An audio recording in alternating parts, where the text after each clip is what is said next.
여러분 1912년도에 그 지질학자 찰스 도슨이라는 이 지질학자가 영국 필트다운이라는 마을에서 그 뼈 조각 몇 개를 발견했습니다. 보니까 머리는 사람 뼈고 또 턱뼈 쪽은 오랑우탄 뼈였습니다. 이 사람들이 진화론자인데요. 이 종과 종이 진화를 할 때에 그 연결고리 화석을 그전까지는 찾지를 못했습니다. 그러니까 진화론자들은 종에서 종으로, 유인원에서 원숭이에서 사람으로 진화할 때에 연결해주는 연결고리 화석이 찾아야 되는데 그전까지 찾지를 못했었는데 이 찰스 도슨이라는 사람이 그 연결고리 화석을 찾았던 것입니다. 세간의 화제가 됐죠. 또 과학적으로도 놀랄 놀자였습니다. 근데 40년 동안이나 진짜인 줄 알았습니다. 그래서 이 뼈 조각을 이름하기를 이 호모 필트다운이라고 그렇게 이름까지 붙였습니다. 근데 이 찰스 도슨이라는 사람이 죽고 40년이 지나고 나서 이게 조작이었음이 밝혀졌습니다. 그 머리뼈는 중세 시대의 머리뼈였고요. 그 턱뼈는 약 500년 전에 보르네오 섬에 살았던 오랑우탄의 이 턱뼈로 이게 판정이 났고, 그 송곳니는 침팬지의 것으로 이렇게 단로가 나가지고 그것이 바로 시대의 조작극이라고 이렇게 단로가 났습니다. 근데 이 조작 사건의 강력한 지원자였던, 즉 찰스 도슨을 도와줬던 아스키스라는 사람이 있습니다. 이 사람이 이런 말을 했습니다. 진화론은 입증되지도 않았고 입증할 수도 없다. 그럼에도 불구하고 내가 진화론을 믿는 것은 이 진화론의 특별 대안인 하나님의 창조가 절대로 나는 믿어지지 않기 때문에 진화론도 입증이 안 됐고 입증할 수도 없지만 나는 진화론을 택하겠다라고 양심 선언을 했던 것입니다. 여러분 잘 아시는 것처럼 빅뱅이라는 말을 처음 한 사람은 영국의 천문학자 프레드 호일이라는 몰래 진화론자 이 박사입니다. 이 사람이 한 번은 계산을 해보았습니다. 내가 정말로 생물이 아무것도 없는 상태에서 존재하게 된다는 그런 빅뱅 이론이 정말 일어나게 된다면 확률적으로 한번 따져봐가지고 확률적으로 내가 납득할 수 있으면 내가 진화를 믿겠다. 이렇게 이 사람이 한번 계산을 해봤는데요. 아무것도 없는 상태에서 생물이 생길 확률이 여러분 10에 16만 7천 승분의 1입니다. 여러분. 그 확률학자가 보통 말하기를 10에 50승분의 1이면 여러분 거의 제로입니다. 제로. 10에 50승분의 1이라도 0%인데 10에 16만 7천 승분의 1이 아무것도 없는 상태에서 어떤 세포가 존재할 수 있는 확률이라는 것입니다. 그래서 이 사람이 이 빅뱅을 제일 처음 말했던 프레드 호일이라는 이 사람이 원래 진화론자에서 창조론자로 돌아서게 되었습니다. 여러분 이것이 무엇을 저와 여러분들에게 시사하고 있습니까? 이 말은 진화론과 창조론의 논쟁은 이 과학과 종교의 싸움이 아니라는 것입니다. 여러분. 진화론 자체도 과학이 아니라는 것입니다. 그것이 과학으로 입증되었고 수많은 증거가 많이 있기 때문에 믿는 것이 아니라 그 사람들도 하나의 철학이요, 하나의 신념이요, 하나의 종교로 믿고 있는 것입니다. 다만 하나님이 천지 만물을 말씀으로 창조하셨다는 그 창조론이 믿어지지 않기 때문에 그 사람들은 진화론을 붙들고 있는 것 뿐입니다. 그러므로 진화론을 실상은 이 과학이라는 옷을 입고 나왔지만 실상은 철학이자 신념일 뿐인 것입니다. 여러분 그렇지만 그렇다고 해서 우리가 하나님이 살아계신 것, 또 하나님이 인간을 창조하신 것이 창조과학에서 여러 가지 증거를 대해주고 있기 때문에 우리가 하나님을 믿습니까? 그건 아니지 않습니까? 그렇죠? 엄밀히 따지면 창조과학과 또 창조신앙은 다른 것입니다. 우리는 과학이 하나님을 증명해주고 또 성경이 하나님이 계시다는 것을 증명해주는 과학책이기 때문이 아니라 하나님의 성령님으로 말미암아 하나님이 믿어지고 말씀이 믿어지고 그 말씀에 대한 믿음, 창조신앙을 가지고 하나님을 믿고 있는 것입니다. 여러분들 만약에 과학이 창조를 증명해 주기 때문에 하나님을 믿는다면 그 사람은 하나님의 계시의 말씀인 성경보다 과학을 더 신뢰하고 있는 거죠. 그 사람에게 있어서는 과학이 더 권위 있는 것이 되는 것입니다. 여러분 그런 사람들은 만약에 과학이 밝혀줄 수 없는 것은 믿지 못하는 그런 자유주의 신학자가 될 수밖에 없는 거죠. 그러므로 여러분 성경은 저와 여러분들에게 지구의 나이가 수천 살인지 아니면 수억 살인지 그런 것 따위에는 관심 없습니다. 소위 말하는 젊은 지구력 6,000살, 5,000살 아니면 늙은 지구력 수억 년 그런 거 전혀 성경은 관심이 없습니다. 다만 성경은 저와 여러분들 같은 죄인들에게 하나님이 누구시고 또 여러분들은 어떤 존재이고 또 하나님께서는 우리에게 어떻게 자기를 계시해 주고 계시고 또 우리가 구원 얻는 방법이 무엇인가에 대해서 알려주는 하나님의 자기 계시서가 바로 성경인 것입니다. 이 성경은 과학자나 인류학자나 지질학자에게 준 것이 아니라 자기가 죄인임을 알고 하나님을 구하는 자에게 주신 하나님의 책인 것입니다. 그러므로 여러분 오늘 우리가 이 시간 창세기 1장 26절 28절에서 하나님이 사람을 창조하셨다는 이 본문을 대하면서 저와 여러분들이 여러분들의 삶에 대하여서 조금 진지해질 필요가 있습니다. 여러분들이 진화론자가 아니라면 여러분들이 정말로 하나님이 나를 창조하신 것을 믿는다면 여러분들이 이 자리에 있는 거 우연이라 아니라는 거죠. 진화론자들은 목적이 없습니다. 우연과 오랜 시간의 합작품이 빅뱅이지 않습니까? 오랜 시간이 갑자기 터져서 발견된 거지 않습니까, 여러분? 근데 그게 아니라 여러분들은 남성의 정자 3억 마리가 있는데 그 중에서 하나만 난자와 수정이 돼가지고 하나님의 뜻 가운데 나온 것입니다, 여러분. 여러분들 정자가 몇 밀인지 아십니까? 0.05에서 0.0mm입니다. 사람 눈으로 안 보입니다. 이게 3억 마리가 한 번에 사정이 되는데 난자까지 갈 수 있는 것은 딱 한 마리입니다, 여러분. 그 전에서 이미 60만 마리로 탈락하고 또 3만 마리로 탈락하고 100마리로 탈락하고 한 마리만 난자에 갈 수 있습니다. 신기하게도 그 0.05mm의 정자에 여러분 머리가 있고 목이 있고 꼬리가 있는데 그 머리에 여러분들의 아버지의 DNA가 다 함축이 되어 있습니다. 근데 그 머리 앞부분에 효소가 있는데 효소? 그 효소가 난자를 만나면 난자의 막을 뚫는 그 역할을 합니다, 여러분. 그 조그만 것에 효소가 있고 핵이 있고 이 목에는 미토콘드리아가 있어가지고 난자까지 헤엄칠 수 있도록 에너지를 생산하는 발전소가 바로 여러분 목입니다. 정자의 목. 근데 이 정자가 여러분 여자의 생식기에 들어가면 시속 65km로 달립니다, 여러분. 어떻게 달리겠습니까? 65km로. 하나님이 설계하지 않으셨다면 여러분 어떻게 정자가 난자를 찾아서 시속 65km로 달려갈 수 있겠습니까? 여러분들이 그렇게 해서 탄생한 존재들입니다. 우연이 아니라는 거죠, 여러분. 그러므로 여러분들은 여러분들의 삶에 진지해질 필요가 있고 내가 왜 지금 여기 있는가? 내가 왜 사람으로 태어났는가? 또 내가 왜 SFC인가에 대해서 정말로 이번 기회를 통해서 한번 진지하게 고민을 해보자는 것입니다, 여러분. 오늘 본문을 보시면 하나님이 사람을 창조하시는데 얼마나 특별하게 창조하시는지 성경은 저와 여러분들에게 그 사실을 알려주고 있습니다. 먼저 26절에 보시면 여러분 하나님께서 우리의 형상을 따라 우리의 모양대로 우리가 사람을 만들고 라고 했습니다. 첫째 날부터 다섯째 날까지는 하나님이 우리라는 말씀 안 하셨습니다. 하나님이 가라사대에 해와 달 있으라, 또 식물 있으라, 씨 맺는 채소 있으라, 과일 있으라, 동물 있으라, 새 있으라, 물 그렇게 말씀하셨지만 여섯째 날에 사람을 만드실 때는 하나님이 마치 성부, 성자, 성령께서 의논을 하시는 것처럼 뭔가 특별한 존재를 만드시는 것을 하나님이 우리가 만들자라고 말씀을 해 주시는 것입니다, 여러분. 여러분 하나님은 전지하시고 전능하신데 왜 삼위 하나님이 의논하실 필요가 있겠습니까? 그럼에도 불구하고 하나님이 마치 의논하시는 것처럼 보여주시는 것은 여러분의 창조가 그만큼 인간 창조가 그만큼 특별하다는 것을 보여주고 있는 것입니다. 여러분 그리고 우리 1장 31절을 보시면 하나님이 그 지으신 모든 것을 보시니 심히 좋았더라. 저녁이 되면 아침이 되니 이는 여섯째 날이라고 되어져 있죠. 이 사람을 만든 여섯째 날, 이 앞에만 여러분 관사가 붙어져 있습니다.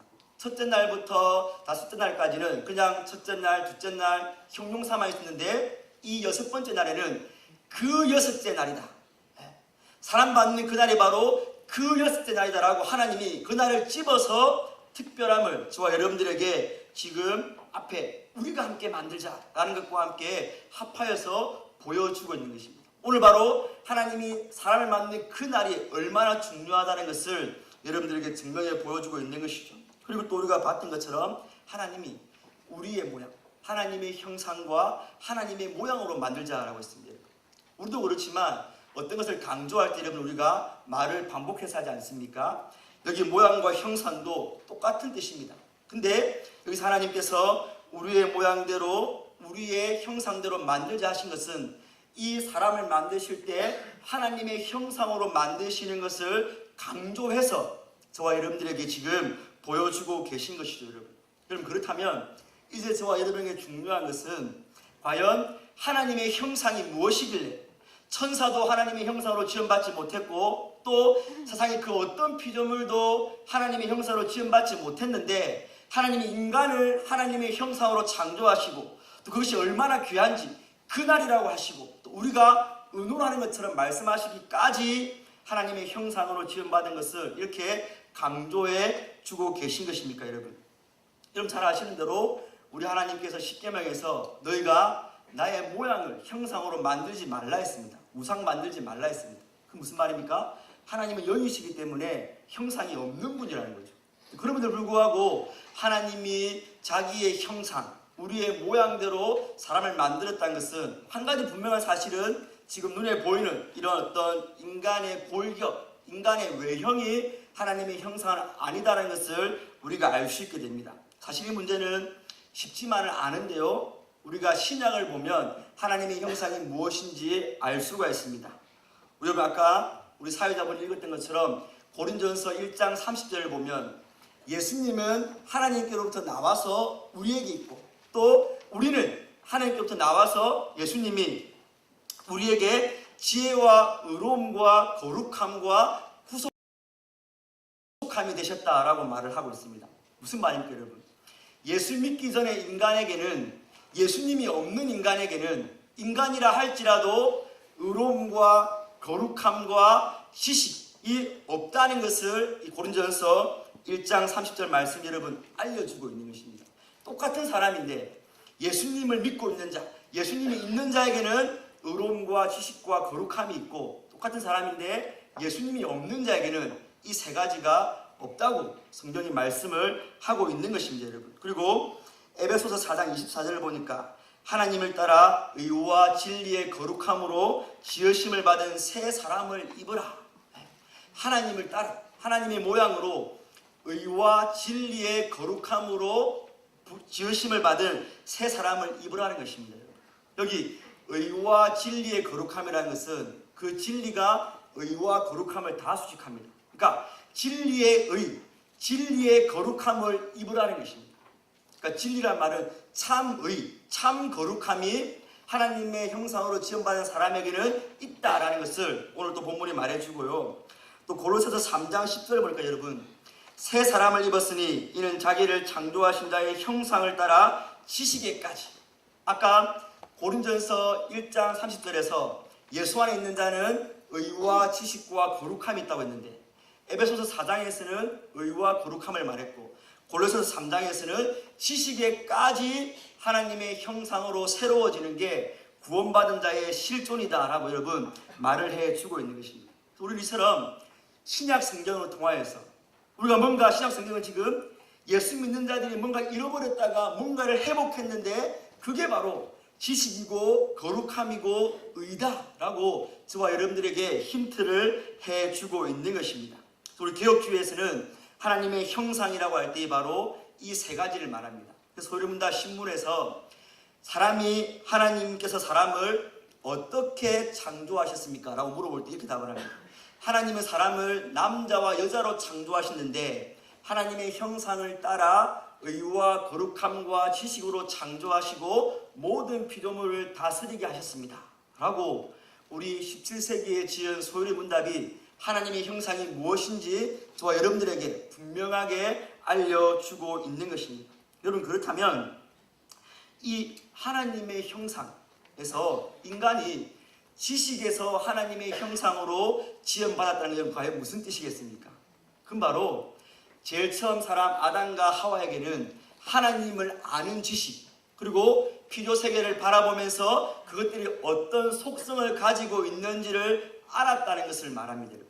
그러니까 사람은 내가 누구로부터 창조함을 받았고 또 내가 이 땅에 살면서 무엇을 해야 되고 이 땅에 있는 피조물들이 왜 존재하는지에 대하여서 하나님 앞에 창조함을 받는 순간에 하나님의 형상인 지식으로 말미암아 알고 있었다는 것이죠. 그럼 그래서 2장 19절에 보면 하나님께서 아담에게 동물을 다 불러옵니다. 그래서 아담이 이 동물들 이름을 어떻게 짓는가 보려고 하나님이 불러오는데 아담이 동물들을 보자마자 이름을 바로바로 지어줍니다.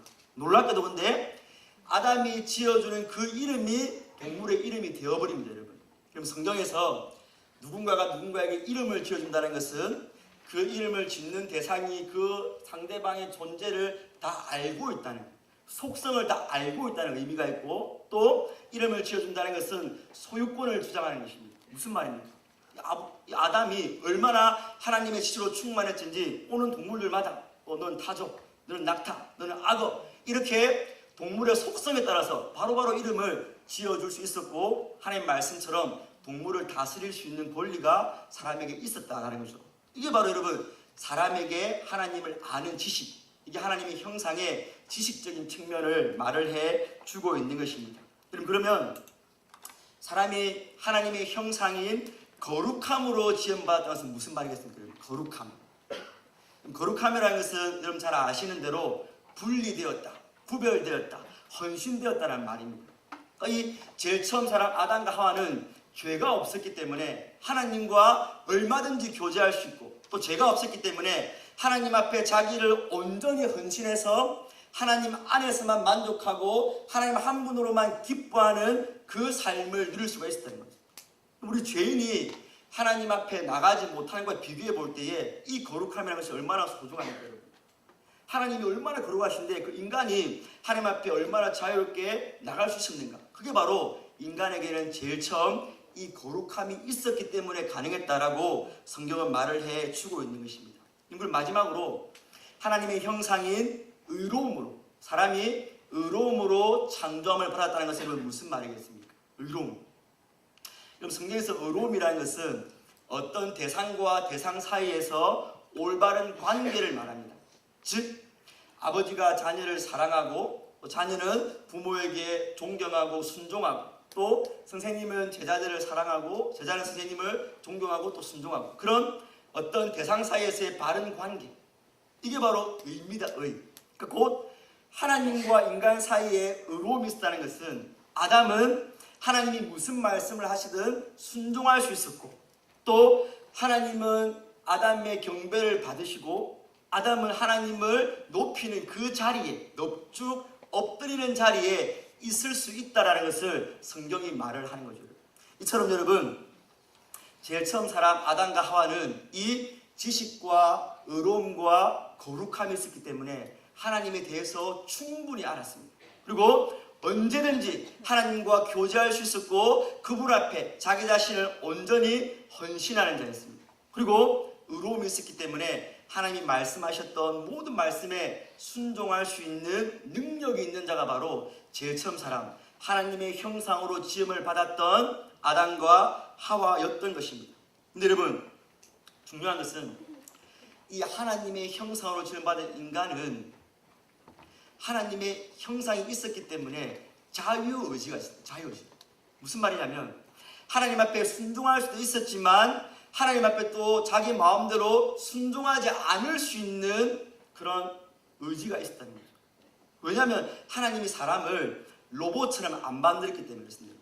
그렇잖아요, 여러분? 하나님이 인간과 인격적으로 교제하고 싶고 사랑을 주고 싶고 사랑을 받고 싶으셔서 인간만 하나님의 형상으로 만들었는데 로봇이 되어버리면, 버튼 누르면 순종해버리면 아무 의미가 없지 않습니까, 여러분? 그 재미없는 거지 않습니까? 그래서 자유의지를 가지고 스스로 결정하고 또 스스로 이렇게 선택을 해서 하나님을 섬길 수 있도록 만들어놨습니다. 그러니까 언제든지 인간은 하나님을 배반하고 불순종해서 타락할 수 있는 이 위험성이 인간에게 있었다는 거죠. 그래서 여러분 하나님께서 그걸 아시고 은혜의 장치로 여러분 두신 게 뭐냐면 바로 선악과입니다. 선악과. 무슨 말입니까? 아담이 보니까 에덴 동산에 자기보다 높은 사람이 없습니다. 다 하나님이 자기에게 다스리라고 다 주신 거예요. 자기가 왕인 겁니다. 근데 그러면 이제 교만해질 수가 있는 거죠. 아, 내가 왕이구나. 내가 제일 높은 사람이구나. 그래서 하나님께서 동산 중앙에 선악과를 딱 두시고, 야 아담아, 그래 네가 이 에덴 동산에서 왕 맞다. 내가 너에게 이 모든 것들을 다스리라고 줬다. 근데 너 위에 나 있다. 너 내 말 듣기 위해서 창조함 받았다. 너 위에 나 있다. 이거 보면서 알아라고 주신 게 바로 선악과 나무인 것입니다. 그래서 하나님이 먹으면 너 죽는다 이렇게 말씀해 주신 거죠.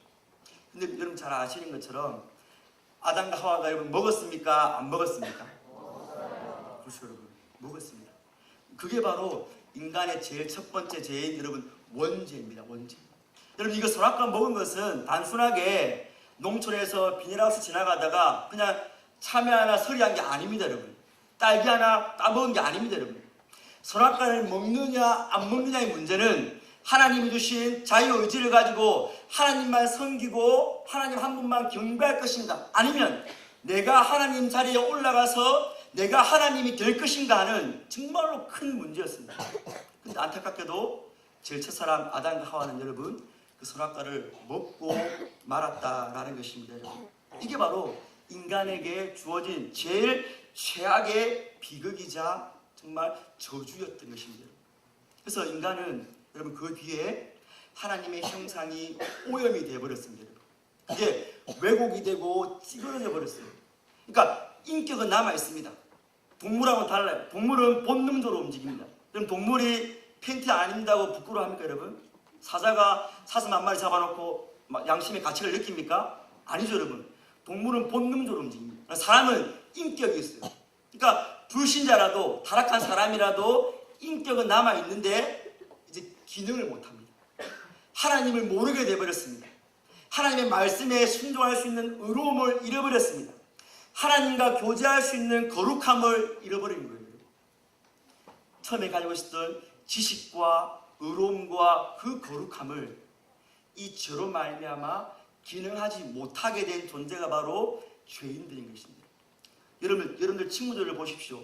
아무리 똑똑해도 이 단순한 진리, 예수 믿으면 구원 받는다, 이게 안 믿어지잖아요. 아무리 어려운 수학을 풀고 과학 문제를 풀어도 경진대회에서 우승을 해도 이 단순한 진리가 안 믿어지는 거예요. 왜요? 지식, 하나님을 아는 지식을, 구원에 대한 지식을 잃어버렸기 때문에. 친구들 보십시오 여러분.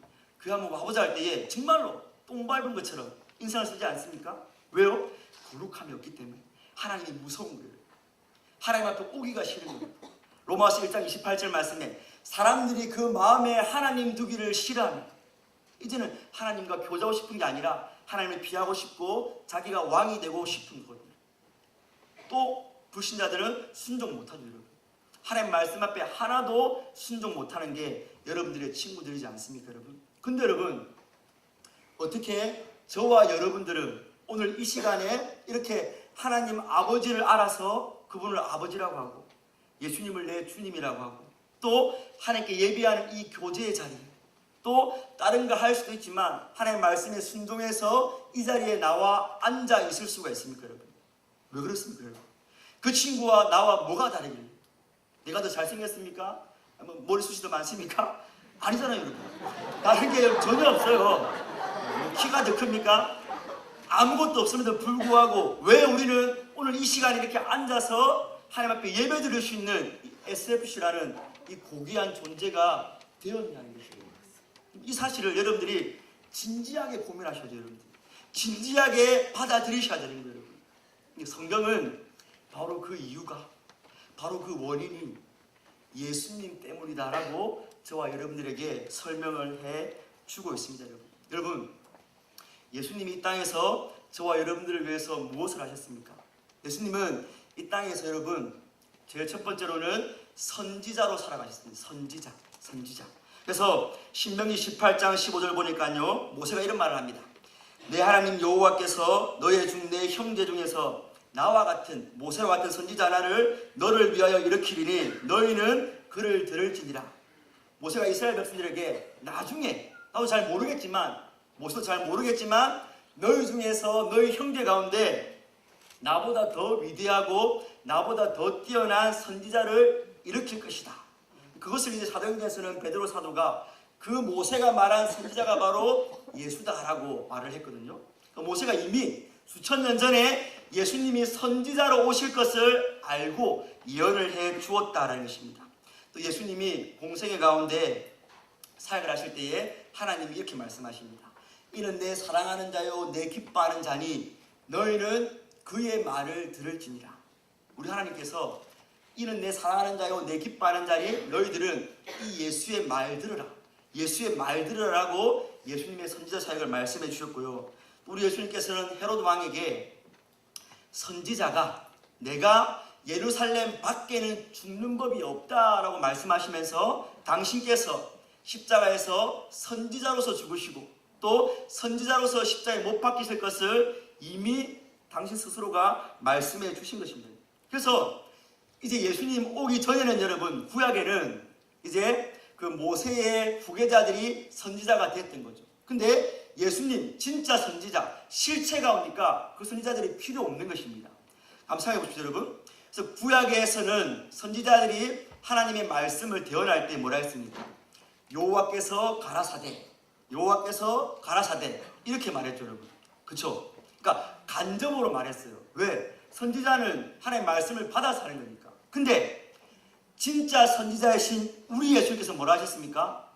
내가 너희에게 이르노니 내가 진실로 너희에게 이르노니. 예수님은 간접적으로 안 하셨습니다. 왜요? 그분은 진짜 참 선지자니까요.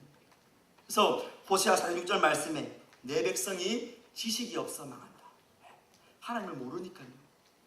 제자들이 물어봤습니다. 예수님, 하나님의 일이 무엇입니까? 예수님께서 하나님 아버지와 그의 보내신 자 그 아들을 믿는 게, 그 아들을 아는 게 바로 하나님의 일이고 그게 구원이다라고 말씀해 주셨거든요. 무슨 말입니까 여러분?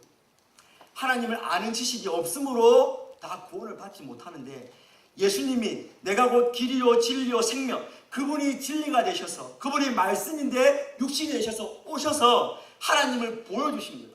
그래서 빌립이 예수님 아버지 좀 보여주세요. 예수님은 우리가 공생애 하니까 많이 뵈는데 하나님 아버지 좀 보여주세요 할 때 예수님 뭐라 하십니까? 야 네가 나와 이렇게 오래 있었는데 아버지를 보여달라느냐? 나를 본 자는 아버지를 이미 봤다. 무슨 말입니까? 하나님이 예수님이 하나님의 말씀을 하시니까 그게 바로 하나님을 증거한 거라는 거죠.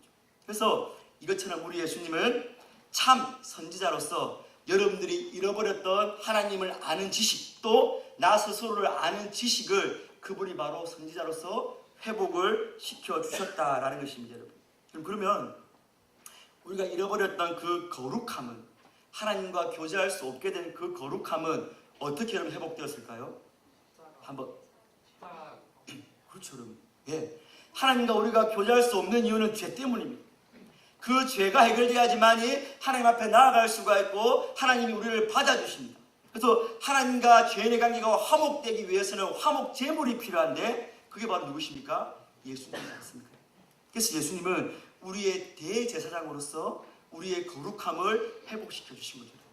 예. 그래서 예수님 뭐라 하십니까? 그러므로 우리에게 큰 대제사장이 있으니 승천하신 자 곧 하나님 아들 예수니라.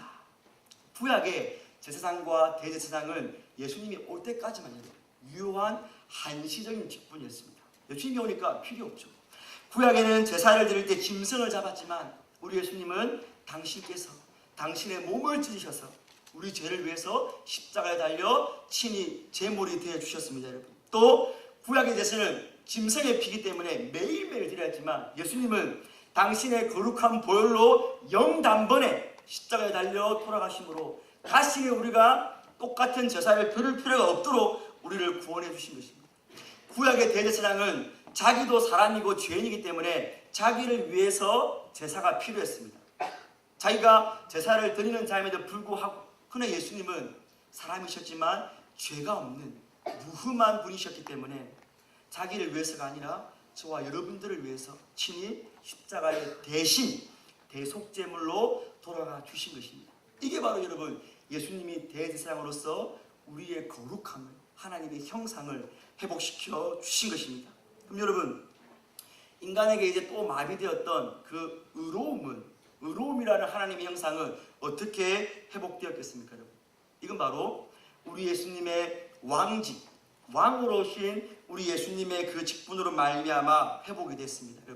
여러분 예수님이 그 말박통에서 태어나시지 않습니까? 근데 동방박사가 와가지고 무슨 말 합니까?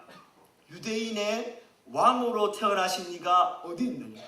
여러분, 예수님이 어디를 봐서 그 갓난 아기가, 그것도 정말 짐승밥통에 있는 그 아기가 왕으로 보입니까? 근데 동방박사가 와서 성경 말씀에 계시로 기록되기를 유대인으로 왕으로 오신 그 아기가 어디 있느냐라고 성경이 우리에게 기록으로 남겨주고 있는 것입니다. 바로 예수님이 왕으로 오셨다는 것을 저와 여러분들에게 보여주는 거죠. 그리고 예수님이 이제 로마 관병들이 잡혔을 때에 그들이 예수님을 조롱하기 위해서 자색 옷을 입히고 면류관 대신에 가시 면류관을 씌웠습니다. 그 사람들은 야, 네가 정말 유대인의 왕이면 십자가 지지 말고 한번 내려와 봐라. 그리고 이 고통과 이 조롱과 이 수치에서 한번 벗어나 봐라. 그러나 우리 예수님은 이 땅의 왕으로, 정치적 왕으로, 군사적 왕으로 오시지 않았기 때문에 묵묵히 그 조롱의 옷을 입고 가시 면류관을 쓰시고 그 예수님의 십자가 명패의 제목이 뭐였습니까? 유대인의 왕. 헬라어와 라틴어와 히브리어. 여러분, 히브리어는 유대인들에게, 헬라어와 라틴은 그 당시에 공용어니까 이방인과 유대인이 다 오라는 겁니다. 하나님께서 그 사람들은 조롱하기 위해서 유대인의 왕 예수라고, 그래서 자칭이라고 합시다. 빌라도에게 자칭이라고 합시다 라고 했지만 빌라도가 아니다, 나는 나의 쓸 것을 썼다, 자칭이란 말 빼고 그냥 유대인 왕이라고 해라 라고 말씀하시면서 온 천하 앞에 유대인이 히브리어로 보고 라틴어와 헬라를 이방인들이 보도록 예수님의 왕계심을 증거해 줬지 않습니까? 바로 이 예수님이 왕으로 오셔서 저와 예수님을 믿을 때에 그 복음에 복종하지 않습니까? 복종. 그래서 바울은 로마서 1장과 16장에서 이 복음은 믿어 순종케 하는 복음이다. 우리가 의로움을 잃어버렸기 때문에 하나님 앞에 순종하지 못했는데 예수님이 오셔서 왕으로서 우리를 다스리시고 통치하심으로 우리는 복음을 듣고 그 복음에 순종케 되므로 다시 하나님 말씀에 순종하는 이 의로움을 회복했다라는 것입니다. 그리고 예수님께서는 마태복음 28장 말씀에 아버지께서 내게 하늘과 땅의 모든 권세를 주셨다. 그러므로 너희는 모든 족속에 가서 제자를 삼으라. 마치 여러분, 하나님이 아담과 하와에게 왕적인 권세를 주고 야, 사자도 너희들 두려워할 거야. 악어도 네가 사람이고 무기도 없지만 악어가 피해갈 거야. 그리고 왕적 권세를 주시면서 이 땅을 정복하고 번영하고 또 충만하게 퍼져라 했거든요. 근데 예수님께서는 이제 우리에게 당신이 얻으신 하나님 아버지가 나에게 하늘과 땅의 모든 권세를 줬으니까 내가 너희들에게 말하니까 그러므로 너희도 가서 이제 열방에 퍼져서 이 복음으로 충만케 해라. 이게 바로 우리가 왕적 권세를 가지고 복음으로 나아가는 것입니다. 이렇게 의로움이, 왕적 권세가 회복이 됐다라는 것입니다, 여러분. 그래서 여러분, 이 예수님의 이 세 가지 직분 뭐였습니까? 여러분, 첫 번째가 선지자, 두 번째는 제사장, 세 번째는 왕. 다 아시죠, 여러분? 이 세 가지를 우리가 예수님의 삼중직이다, 세 가지 직분이다라고 하지 않습니까? 근데 구약에는 따로따로 있었죠. 왕 따로 있고, 제사장 따로 있고, 선지자 따로 있고. 그래서 하나님께서 그 사람들을 세울 때 어떻게 했죠, 여러분? 기름을 부어줘요. 기름, 그렇죠? 왜냐하면 아무나 내가 왕 할게요, 내가 선지자 할게요, 내가 또 제사장 할게요 하면 안 되니까 하나님이 공적인 표시로 네가 바로 내가 세운 왕이다라는 뜻으로 기름을 부어서 이 세 직분을 인정을 해줬습니다. 근데 여러분, 이 기름 부음 받은 자라는 것이 바로 무슨 말입니까? 이게 바로 그렇죠, 그리스도고, 히브리어는 메시아고, 헬라어는 뭡니까? 그리스도, 그렇죠? 이게 바로 기름 부음 받은 자입니다. 기름 부음 받은 자. 그러니까 구약에 왕, 제사장, 선지자가 따로 있었는데 신약에 와서는 예수님 한 분이 바로 메시아요 그리스도로 기름 부음 받은 자로 저와 여러분들을 위해서 이 세 가지 직분을 신이 공생애 동안에 그리고 하늘에 올라가시고 난 다음에도 저와 여러분들을 위해서 수행해 주고 계신 것입니다. 그럼 여러분, 여러분들은 이제 예수님을 믿기 때문에 이제 우리는 이 하나님의 형상이었던 왕, 제사장, 선지자의 이 직분과 함께 의로움과 거룩함과 지식이 회복이 됐습니다.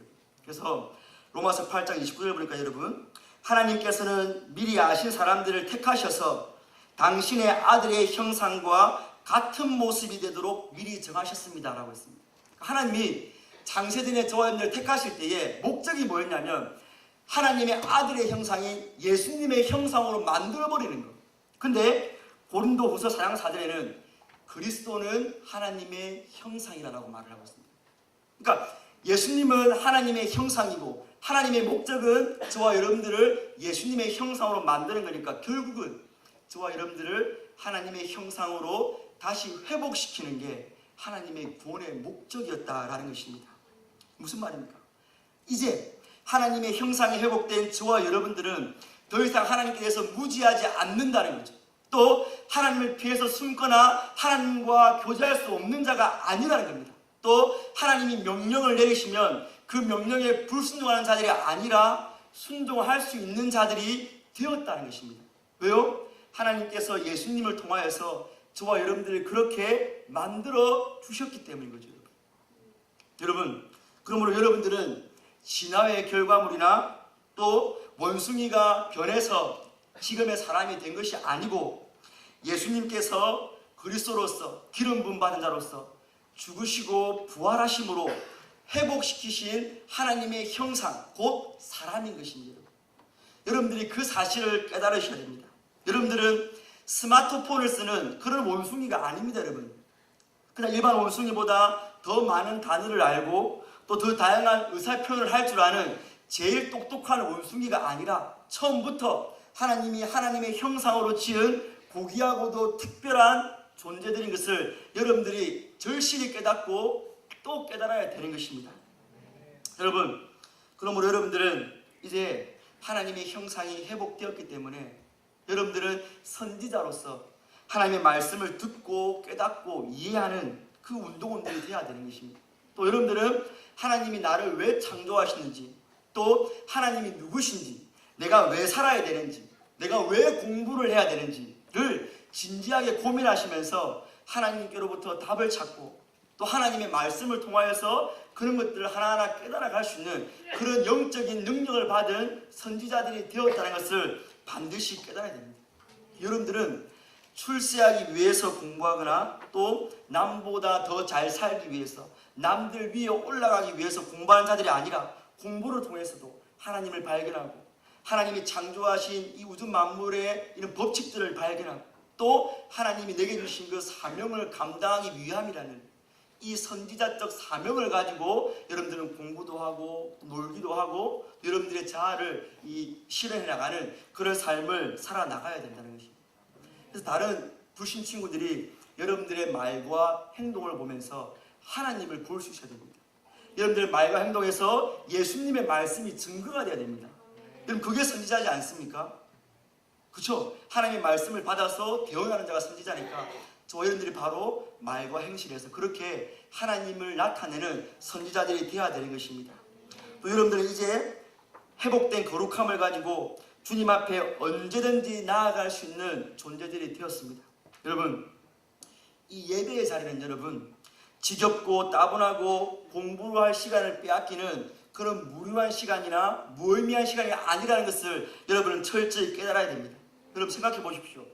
하나님이 천지 만물을 창조하기 전에 뭔가 부족한 게 있으셨겠습니까, 여러분? 하나님은 스스로가 만족하시는 분이지 않습니까? 근데 하나님이 인간을 만드시고 인간과 교제를 하고 싶으셨습니다. 다른 것도 아니고 인간하고만 여러분. 그래서 인간을 하나님의 형상으로 만드시고 거룩함을 줘가지고 교제할 수 있는 능력을 줬습니다.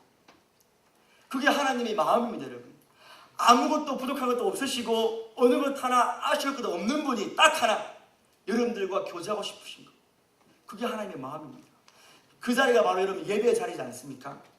우리가 그걸 안다면 여러분이 얼마나 귀중한 존재이고 하나님이 또 여러분들을 얼마나 사랑하셔서 하나님의 형상으로 만드셨는지를 안다면 우리가 어찌 이 예배의 자리를 등한시할 수가 있겠습니까?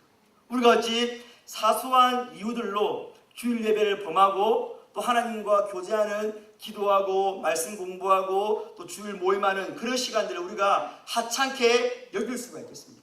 그 사람은 하나님이 우리를 위해서 하나님이 우리와 교제하고 싶으셔서 얼마나 큰 희생을 치르셨는지를 아직 모르는 것입니다. 여러분 생각해 보십시오. 여러분들이 사랑하는 사람이 있어서 정말로 뼈 빠지게 일을 해가지고 한 달 내내 인력소를 다니면서 돈을 모아가지고 정말 좋은 선물을 하나 내가 사랑하는 사람에게 해줬습니다. 근데 그 사람이 그걸 딱 받고는 보지도 않고 쓰레기통에 탁 던져버리면 여러분 어떻게 하시겠습니까? 칼부림 나지 않겠습니까, 여러분? 그렇지 않습니까, 여러분? 요즘에 그런 인터넷에서도 많이 나오지 않습니까? 여자친구가 헤어지자고 했다고 그냥 차로 박아버리고. 그렇죠, 여러분? 근데 여러분 생각해 보십시오. 하나님께서는 여러분과 교제하고 싶어서, 여러분들 만나고 싶어서, 여러분들의 음성을 듣고 싶어서, 여러분들 예배를 받고 싶어서 예수님을 죽이셔서 예수님의 몸을 찢으셔서 여러분들과 막혀있는 그 길을 열어주신 것입니다. 왜요? 예수님 밟고 오라고 여러분. 그 십자가를 저려 밟고 내게 오라고 여러분. 메꿀 수 없는 죄의 간극을 하나님이 당신의 아들 예수님을 통하여서 메꿔주시고 여러분과 교제를 하고 싶으신 것입니다. 근데 우리가 하나님과 교제하는 시간에 등한시하고 하나님의 사랑을 하찮게 치부해버린다면 정말로 그거는 죄중의 죄가 아니겠습니까, 여러분? 여러분, 또 이제 우리는 하나님 앞에 순종할 수 있는 자가 되었습니다. 여러분 생각해 보십시오. 제일 처음 아담과 하와는 죄는 없었습니다. 그러나 죄를 지을 수는 있었죠, 여러분. 자유의지가 있었으니까 죄를 지을 수는 있었습니다.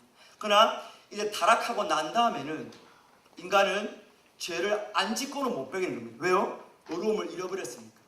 근데 이제 하나님이 다시 의로움을 회복시켜줬습니다. 이제 회복된 저와 여러분들은 죄를 안 지을 수도 있는 존재가 되었다는 것입니다. 죄 앞에 속수무책으로 당하고 하나님이 십계명을 주고 율법을 줘도 아무런 반응도 할 수 있는 존재가 아니라 시편 119편처럼 하나님 말씀을 사모하고 말씀을 지키고 싶고 말씀이 꿀소리처럼 달고 그 말씀을 못 지켜서 안달이나는, 또 힘들지만 말씀을 지킬 때 희열을 느낄 수 있는 존재가 저와 여러분들이 되어진 것입니다. 그러므로 여러분, 죄에 너무 쉽게 지지 마십시오. 여러분, 술과 담배에 지지 마십시오. 여러분, 음란한 문화에 지지 마십시오. 여러분, 게으름과 나태함에 지지 마십시오. 여러분들은 이길 수 있는 자들입니다. 하나님이 이기라고 의로움을 주셨습니다. 이 하나님이 형상이 완성될 때 이제 천국 가면 죄가 없어져 버립니다. 그때까지는 우리는 죄를 지을 수도 있지만 또 반대로 죄를 이길 수 있는 그런 의인인 SFC가 되었다는 것을 꼭 기억하십시오, 여러분. 여러분, 이제 여러분들은 어딜 가나 하나님의 통치로 이 세상 문화를 정복할 수 있는 문화 명령과 복음 전도의 사명을 받았지 않습니까? 하나님 말씀에 순종하지 못하는 자들에게 복음을 전해서 주께로 돌아오게 하고, 어그러지고 왜곡된 술문화, 대학문화, 잘못된 문화들을 우리의 문화 명령에 따라서 하나님을 섬기는 문화로, 성경적 가치관과 원리를 드러내는 문화로, 이게 바로 SFC의 문화 사명과 복음 전도 사명이지 않습니까, 여러분? 그 사명을 우리가 왕적 권세를 가지고 할 수 있다라는 것입니다. 여러분들이 가면, 여러분들이 학교 가면 다른 친구들 여러분들 볼 때에 저 친구는 원래 욕하지 않는 친구야. 저 친구는 원래 술 먹지 않는 친구야. 우리 저 친구 앞에서는 그런 이야기 하지 말자. 이렇게 여러분들 거룩한 영향력을 여러분들이 끼칠 수 있어야 되는 것입니다. 여러분들이 왔는데도 오히려 욕을 더 막 더 잘하고 또 여러분들 같이 덩달아 욕을 하고, 그런 것은 여러분들이 왕이 아니라, 왕적 권세가 아니라 여전히 불신자와 동일한 그런 능력 없는 삶을 살게 되는 것이죠. 그럼 여러분들은 어딜 가든지 하나님의 주신 왕적인 권세를 가지고 하나님의 놀라운 이 통치를 드러내는 우리 운동원들이 되기를 바랍니다. 친구 여러분, 우리 하이델베르크 요리입니다. 16세기에 만들어진 개혁주의 교리서입니다. 32분에 이런 말이 있습니다. 그러면 31분에는 왜 예수님이 그리스도입니까? 라고 물어보고 32분에는 그럼 왜 당신은 그리스도인이라고 불립니까? 라는 질문을 이렇게 말합니다. 왜냐하면 믿음으로 그리스도와 내가 한 지체가 되어 예수님이 기름 부음 받으실 때 내가 연합해서 함께 기름 부음을 받았기 때문입니다. 그래서 우리가 예수님과 함께 왕, 제사장, 선지자의 직분을 감당할 수 있는 것입니다. 그래서 우리 성도들을 그리스도인이라고 부릅니다라고 우리 16세기의 개혁주의 선배들은 이런 멋진 말을 했던 것입니다. 여러분들은 왕, 제사장, 선지자의 능력과 권세가 회복되었기 때문에 바로 기름 부음 받은 자, 그리스도인임을 여러분 꼭 기억하십시오. 여러분, 초대교회 성교록이라는 책에 보면 이런 이야기가 있습니다. 로마 총독이 버가모에 있을 때에 그리스도의 증인된 이 카르푸스와 파필루스라는 이 그리스도인을 잡아왔습니다. 그래서 로마 총독이 이렇게 물어봅니다. 카르푸스에게 당신 이름 뭡니까? 그러니까 이 카르푸스가 하는 말이, 내가 제일로 여기는 나의 이름은 그리스도인입니다. 그러나 당신이 나의 사적인 이름을 알고 싶다면 내 이름은 카르푸스라고 말씀을 드리겠습니다. 저와 여러분들의 제일 첫 번째 이름, 여러분들이 가장 자부심을 느끼고 여러분들이 가장 사모하고 존귀 여겨야 될 이름은 여러분들의 개인적인 이름보다도 바로 내가 예수님과 함께 기름 부음을 받았다는, 그래서 내가 하나님의 형상이 회복되고 왕이요 제사장이요 선지자로서 하나님 앞에 사람답게 살 수 있는 존재가 된 이 그리스도인이 바로 여러분들의 가장 첫 번째 이름이 되기를 주님의 이름으로 축원합니다. 여러분, 우리는 호랑이는 뭐 죽어서 가죽을 남기고 사람은 죽어서 이름을 남긴다지만 우리 SFC는, 우리 믿는 자들은 내 이름 석자가 아니라 그리스도인 이름만 남기고 가면 되는 것입니다. 여러분, 그러므로 여러분, 세상이 정의하는 이 아름다움의 개념에 속지 마십시오. 여러분, S 라인, 초콜릿 볶은, 오뚝간 코, 뭐 많은 머리숱, 큰 키, 뭐 앵두 같은 입술. 여러분, 절대로 인간의 아름다움은 절대로 외면의 아름다움에 있지 않습니다. 여러분, 이 시대에 얼마나 많은 사람들이 외면의 아름다움을 추구하면서 성형외과를 찾아갑니까? 우리나라가 성형공학으로 유명하지 않습니까? 절대로 여러분, 하나님은 우리를 외면의 아름다움으로 판단하지 않으십니다. 여러분들이 얼마나 하나님의 형상의 사명을 가지고 하나님의 형상의 이름의 자부심을 가지고 살아가느냐 안 살아가느냐, 하나님은 바로 그것을 보시고 저와 여러분들의 아름다움을 판단해 주시는 것입니다. 그러니까 여러분, 이 외모 지상주의와 함께 진화론적 적자 생존의 힘의 원리가 지배하고 있는 이 세상의 소리에도 여러분 현혹되지 마십시오. 무생명에서 우연히 생명체가 발생했고 오랜 기간 동안 우연한 과정들을 통해 사람으로 진화했다는 그 진화론에는 사람의 존엄성이 여러분 결여되어 있습니다. 왜요? 그냥 우연히 생겼으니까. 또 어차피 강한 것은 살아남고 열등한 것은 도태한다는 적자 생존의 원리에 따라 강한 사람이 대접을 받고 열등한 사람은 밀리게 되어 있습니다. 그런 은연중에 만연해 있는 진화론의 사상이 여러분들에게 퍼져 있습니다. 그래서 이 시대는 무시당하고 왕따당하고 조금만 열등해도 이렇게 무시를 당하는 그런 시대를 저와 여러분들이 살아가고 있지 않습니까, 여러분? 이 진화론에 철저히 입각해가지고 유대인들을 600만이나 학살한 이 게르만 민족의 우월성 때문에 유대인 같은 열등한 민족은 다 죽어야 된다라고 아무런 죄책감 없이 유대인들을 600만이나 죽인 게 바로 히틀러였고, 히틀러는 그의 자선에서 자기는 바로 철저한 진화론자 신봉자임을 밝혀주었습니다. 원래 죄인들 안에 있는 이런 교만이 있는데 이 진화론 자체가 너희들 위로 올라가야 돼, 더 잘 돼야 돼, 더 힘을 강하게 키워야 돼 라고 말하니까 죄인들은 흥이 나는 거죠. 그래서 제가 볼 때는 여러분, 이 시대의 10대들이 제가 볼 때는 이 작은 광기현이 히틀러처럼 되어져가고 있는 것은 아닌지 사실은 염려되는 마음이 많이 있습니다.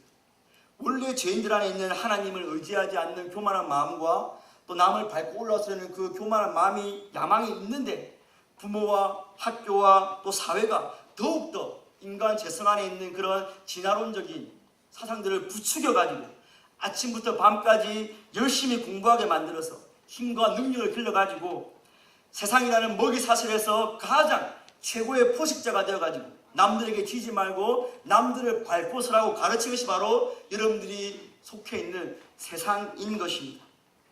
그러나 여러분, 우리 SFC는 이런 적자 생존의 원리, 힘의 원리, 또 외모 지상주의로 우리 인간의 아름다움을 판단한 것이 아니라 우리는 아까 말씀드린 대로 하나님의 형상, 바로 이 하나님의 형상을 인간의 가장 아름다움으로 알고 그것을 더욱더 강하게 하고 또 훈련시키고 또 하나님의 은혜 가운데 그 하나님의 형상의 사명을 감당하는 것이 진짜 인간의 아름다움인 것을 여러분 잊지 마시기를 바랍니다. 이처럼 우리 운동은 이 개개인이 바로 여러분 스스로가 하나님의 형상으로 지음받은 이 존귀한 존재임을 깨닫고 우리가 잃어버렸지만 다시 예수님의 십자가의 대속의 은혜로 말미암아 이 회복된 하나님의 형상을 가지고 여러분들이 속해 있는 가정과 또 사회와 또 학교와 또 어디서든지 이 왕이요 제사장이요 선지자로서의 사명을 잘 감당하시는 우리 운동들 되시기를 주님의 이름으로 축원드립니다.